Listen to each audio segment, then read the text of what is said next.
There are two artists who I believe were the most snubbed from this year's Grammy nominations, and they actually have quite a sad history with the Grammys. We're going to get into the Grammy nominations on this episode of the Bop Bible, and we're also going to do a fun little segment, which I'm really excited about. So I asked you guys on Instagram to give me some hated songs by artists, because what I'm going to do is I'm going to do a little segment where I either defend or I agree with them being disliked. So let's get into this episode. But first, if you're new here, welcome. Thank you so much for deciding to tune into this podcast today. I hope that you enjoy this episode so much that you decide to stream every other episode of it. I have some fun, exciting episodes coming up. So make sure to hit that follow button on whatever platform you're using and rate it 5 stars.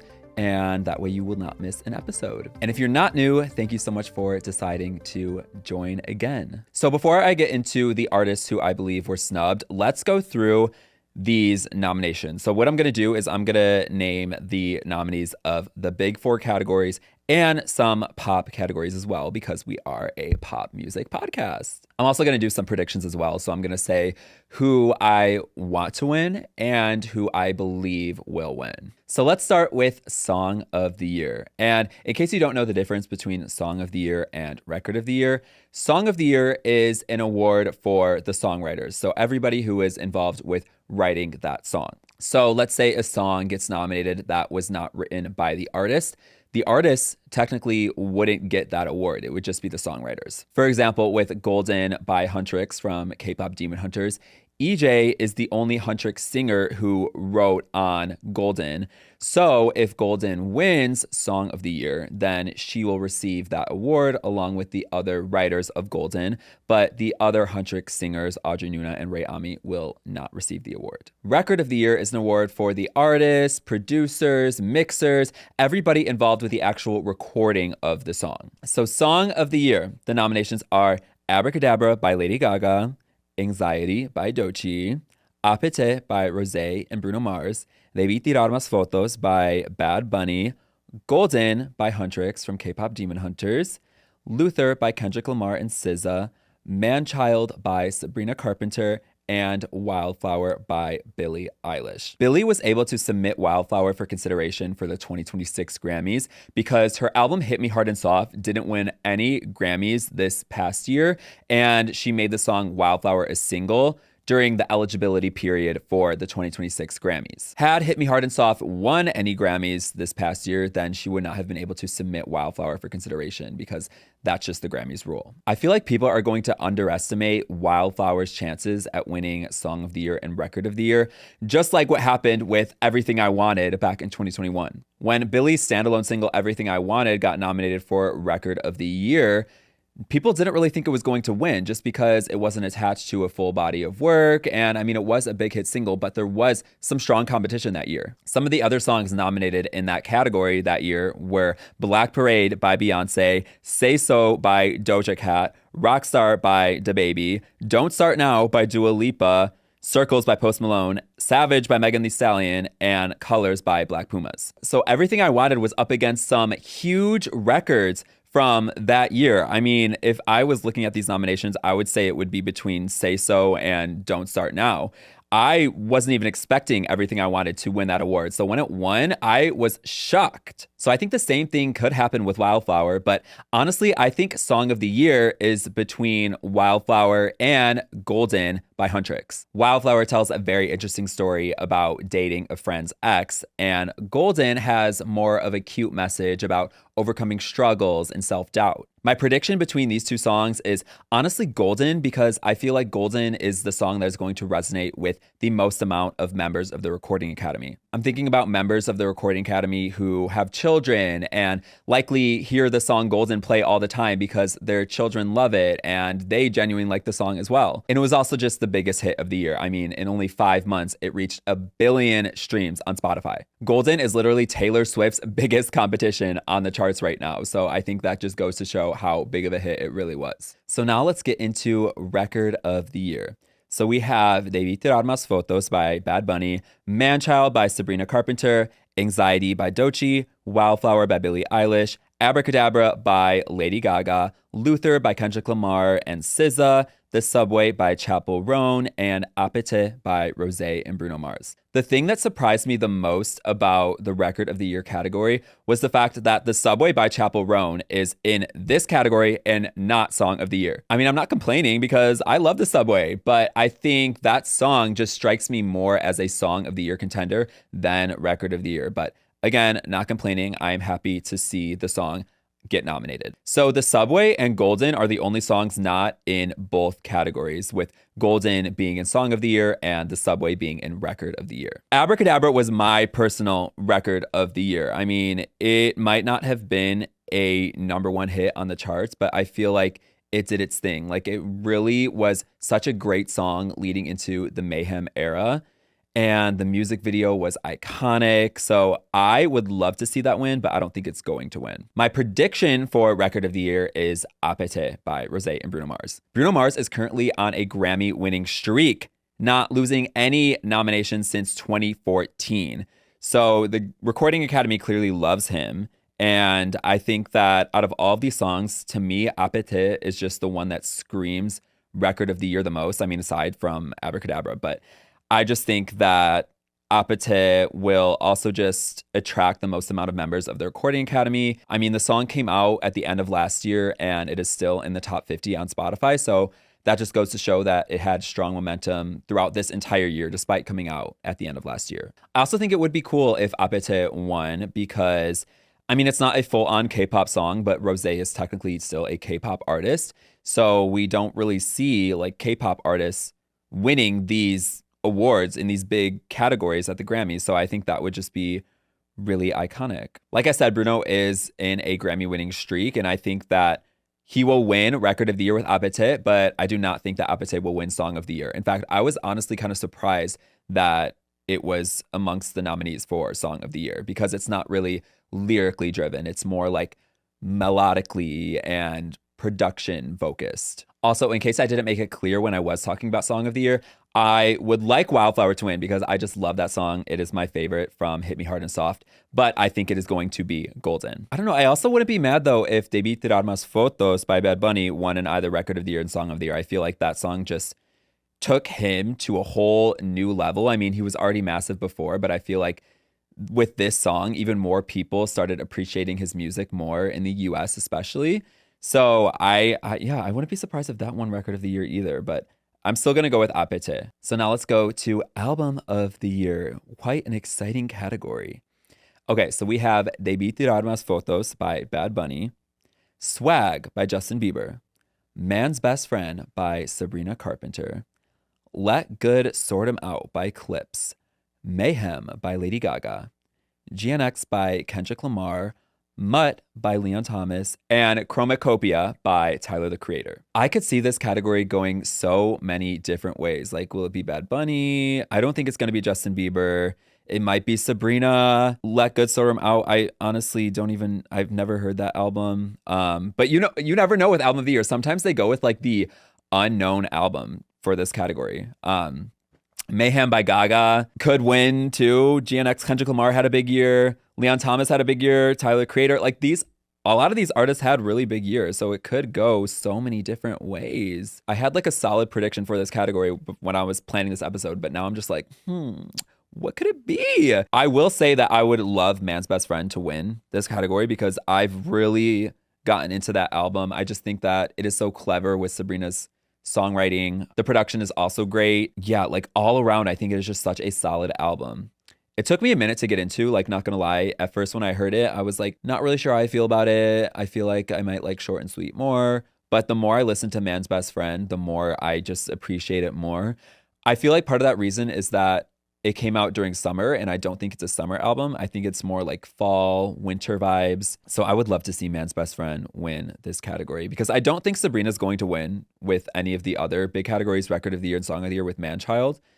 But I think that she could win with Album of the Year. But my final prediction would go to Debí Tirar Más Fotos by Bad Bunny. For the first time, the Recording Academy invited the Latin Recording Academy to join the voting for the Grammys. I feel like this will really increase Bad Bunny's chances at winning Album of the Year because there's just going to be more members of the Recording Academy voting and appreciating this body of work. Without the Latin Recording Academy members joining the voting for the Grammys, I don't think this album would have won because there's just a lot of members who don't understand Spanish and might not fully understand Bad Bunny. But with all of these members joining now, I think that Debí Tirar Más Fotos will win Album of the Year. And I wouldn't be upset at that at all. I mean, I think it would just be so legendary if a Spanish language album won for Album of the Year, the biggest award at the Grammys. But yeah, I just love Man's Best Friend personally, so I would love to see that win as well. So now let's get into the exciting category, Best New Artist. The nominees are Olivia Dean,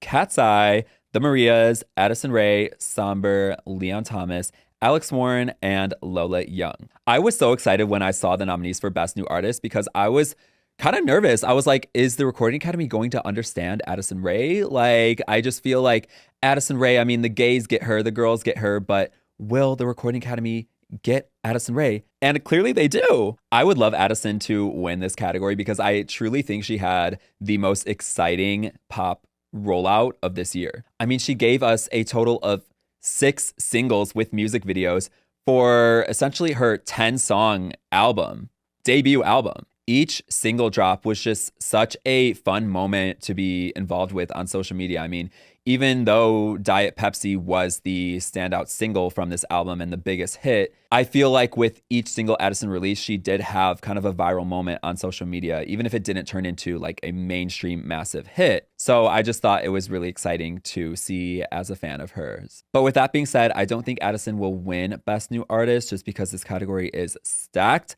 I think the winner is going to be Olivia Dean. And honestly, I wouldn't be mad at that either because I am really into Olivia Dean right now. It did take me a minute to get into her, but once I started watching her music videos and just seeing how fun and cutesy she is, I was like, wait, I totally understand Olivia Dean now. And honestly, I'm a fan. I also just think she attracts so many different age demographics. So I could really see the Recording Academy going with Olivia Dean. She also has multiple songs taking off from her recent album, which is definitely going to help her Grammy campaign, like So Easy to Fall in Love and Man I Need. I'm going to talk about some of the pop categories now, starting with Best Pop Solo Performance.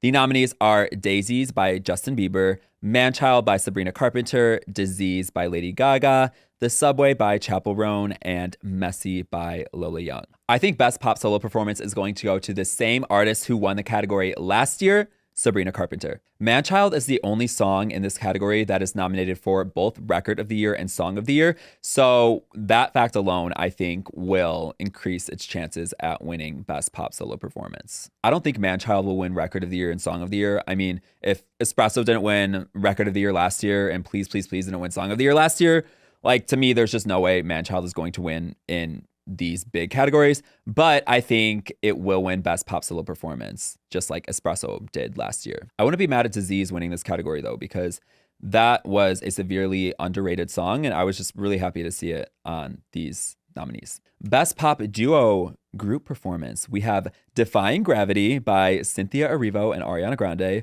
Golden by Huntrix, Gabriella by Cat's Eye, Appetite by Rosé and Bruno Mars, and 30 for 30 by SZA featuring Kendrick Lamar. The song that excited me the most on the Best Pop Duo Group Performance category was Gabriella by Cat's Eye. I was not expecting Cat's Eye to receive 2 Grammy nominations this soon into their career. Like Best New Artist and Best Pop Duo Group Performance, that is a massive deal. It just goes to show how big of a year they've had. And I know I said I would love for Addison to win Best New Artist, but honestly, if Cat's Eye won, I would be really excited as well. I love them. So Gabriella is the song that I would want to win Best Pop Duo Group Performance, but I think it is going to go to Appetite by Rosé and Bruno Mars. It just makes the most sense for me for this category. I mean, it is a great song, great pop song, and Rosé and Bruno sound fantastic together on it. And it was a massive hit, like I said before, so I think it will win Best Pop Duo Group Performance. Best Pop Vocal Album. The nominees are Swag by Justin Bieber, Man's Best Friend by Sabrina Carpenter, Something Beautiful by Miley Cyrus, Mayhem by Lady Gaga, and I've Tried Everything But Therapy Part 2 by Teddy Swims. Something Beautiful getting nominated for a Grammy this year had me shocked because the album didn't really commercially succeed, but I love that album so much. It is one of my favorite Miley albums, and I'm just really happy to see it. Even though it didn't get like an Album of the Year nomination, I was really happy that it got a pop vocal album nomination. I would love Man's Best Friend to win this category, though. I mean, I already said that I'm super into this album. It has been one of my favorites of the year.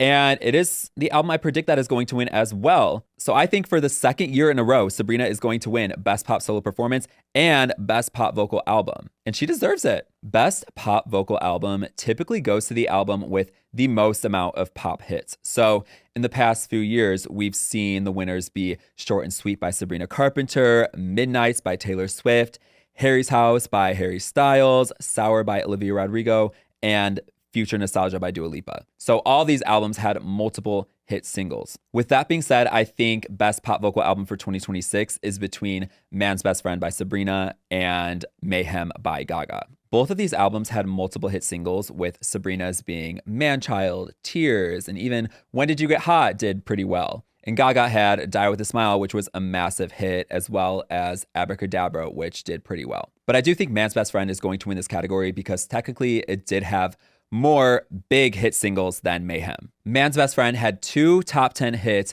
Tears and Manchild, while Mayhem's top 10 hit was Die With a Smile. I also want to talk about Best Dance Pop Recording because this is a category that excited me a lot with the nominees. We have Bluest Flame by Selena Gomez and Benny Blanco, Abracadabra by Lady Gaga, Midnight Sun by Zara Larsson, Just Keep Watching by Tate McRae, and Illegal by Pink Panthers. I love every single song in this category so much, and it is so hard for me to choose a song that I would like to win because I truly just admire all of these songs so much. I would love Bluest Flame to win Best Dance Pop Recording because I think it is about time that Selena Gomez gets her flowers from the Grammys for her music. The fact that songs like Lose You to Love Me and Same Old Love and the whole Revival album weren't nominated for Grammys baffles me. So I was really excited to see Bluest Flame on this list. And it's actually not Selena's first Grammy nomination. She was nominated for her Spanish EP Revelación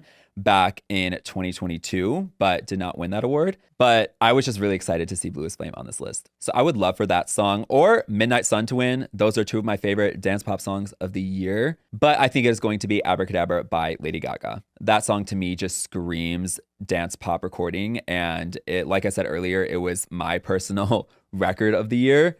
So I would be happy if it won. I think it would just be such a great moment for Gaga. But I think that Bluest Flame and Midnight Sun would be great winners as well. I was also just so happy to see Zara get her first Grammy nomination. I mean, she has been in this industry for so long and is finally having a more of a mainstream moment now, which I think she has been deserving for so long. Midnight Sun is also just such a great record, like Jersey elements, early 2000s elements. It is such a great song, and I'm so happy to see it get its flowers. This leads me into an artist who I think was snubbed this year at the Grammys, and that is Tate McRae. Tate McRae did get a nomination for Best Dance Pop Recording with Just Keep Watching from F1 the Movie, but I was shocked that her album So Close to What did not get any nominations. I knew competition for Album of the Year was going to be tough, so I didn't necessarily think that it was going to get an Album of the Year nomination,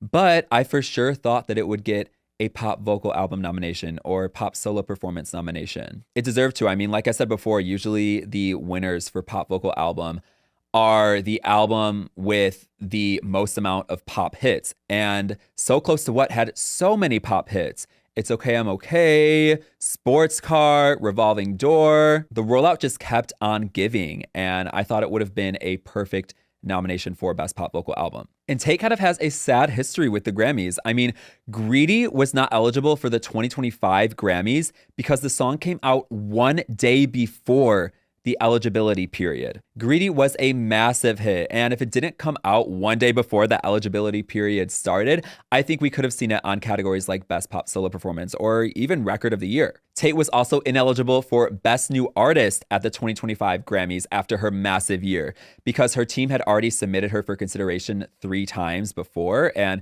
that is the maximum amount of times you can submit for Best New Artist. So yeah, I'm happy that she got this nomination for Best Pop Dance Recording, but I really do think that's so close to what deserved something. Another artist I thought was for sure going to be on the Grammy nominations for 2026 was The Weeknd, especially after he publicly made up with the Grammys last year. The Weeknd shaded the Grammys back in 2020 when his song Blinding Lights and his album After Hours received 0 nominations, and he tweeted, "The Grammys remain corrupt. You owe me, my fans, and the industry transparency. Collaboratively planning a performance for weeks to not being invited. In my opinion, 0 nominations equals you're not invited." So The Weeknd went on a Grammys boycott after this and didn't submit any of his work.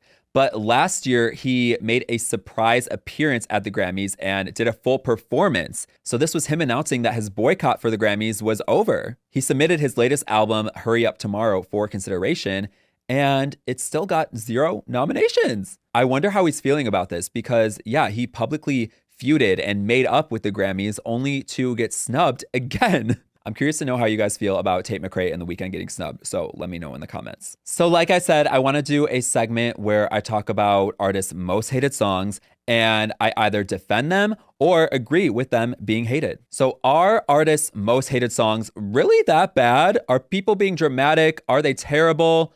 Or should they be their most hated song? I asked you guys on Instagram to give me some songs, and I got quite a few responses.